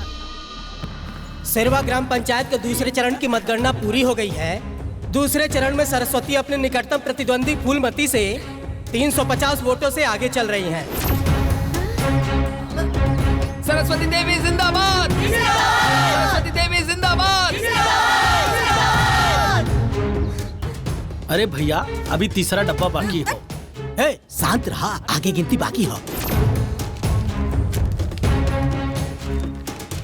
सेरवा ग्राम पंचायत की तीसरी और आखिरी चरण की मतगणना पूरी हो चुकी है। तू देख ली। सरस्वती अपने निकटतम प्रतिद्वंदी फूलमती से 750 वोटों से विजयी घोषित की जाती है।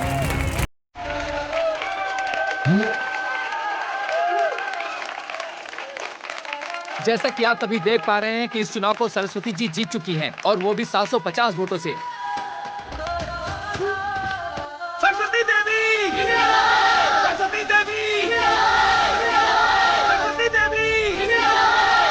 सारी जनता में खुशी की लहर उमड़ पड़ी है। जैसा कि आप खुद देख पा रहे हैं कि जनता सरस्वती जी से कितनी ज्यादा खुश है।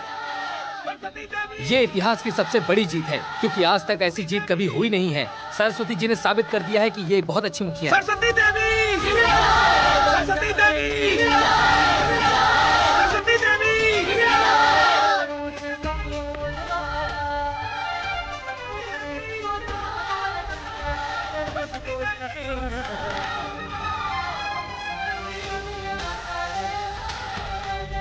सरस्वती देवी सरस्वती देवी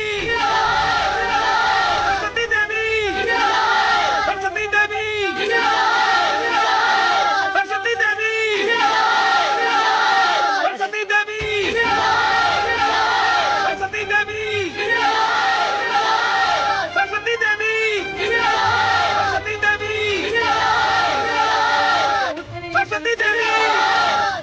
सरस्वती देवी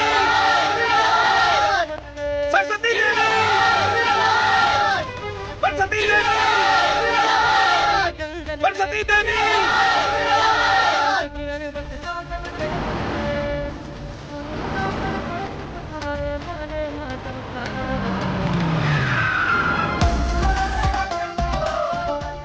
इस समय हम सरस्वती जी के घर के बाहर खड़े हैं और सारी जनता उनके घर के बाहर है और बहुत ही ज्यादा खुश है जनता। सरस्वती जी ने इस चुनाव को अपने दम पर ही जीता है और वो भी 750 वोटों से।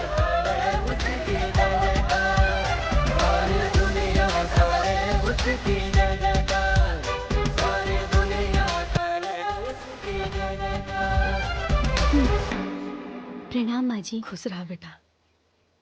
आज हम बहुत खुश बानी। तू हमारा कुल के मर्यादा रख देलू। तू हमार बहू ना, हमार बेटा बड़ू। तू हमारा खानदान के मान सम्मान अभिमान बड़ू। तहरा पे हमरा बहुते गर्व हो रहल बा। ना माँ जी, अभी हमार कर्तव्य पूरा नहीं खे भइल। भोला जी मैडम। फोन दा।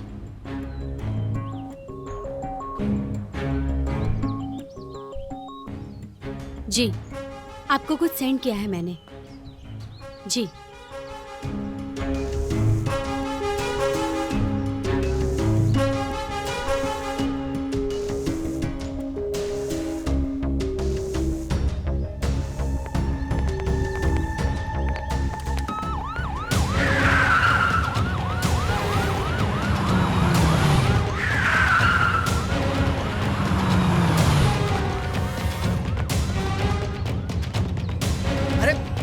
भाई का भाई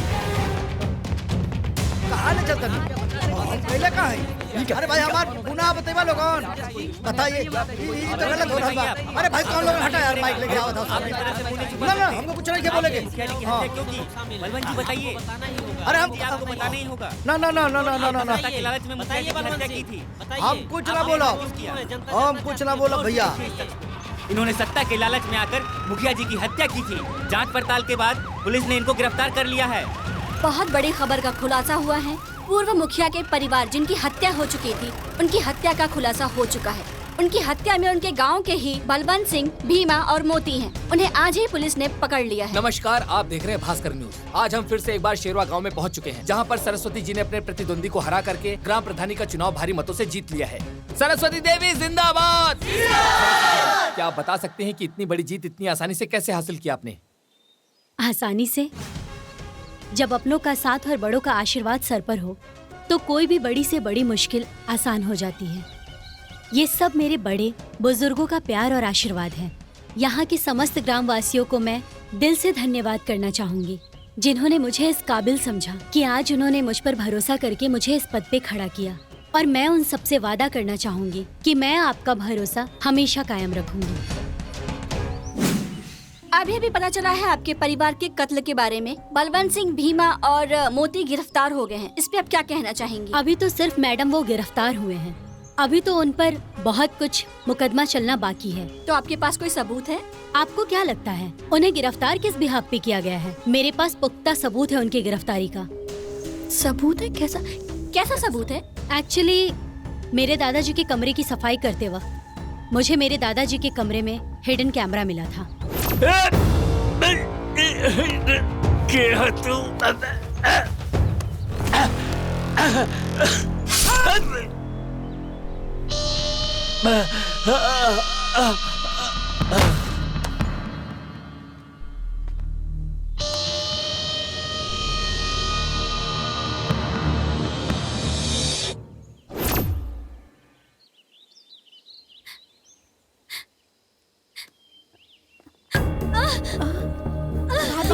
भाभी का हो गई? भाभी बेटा भोला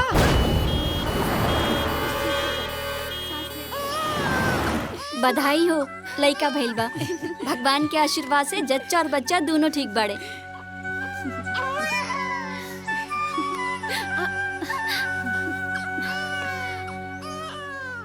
इला बेटा, हमरा कुल के दीपक, हमरा खानदान के आखिरी निशानी।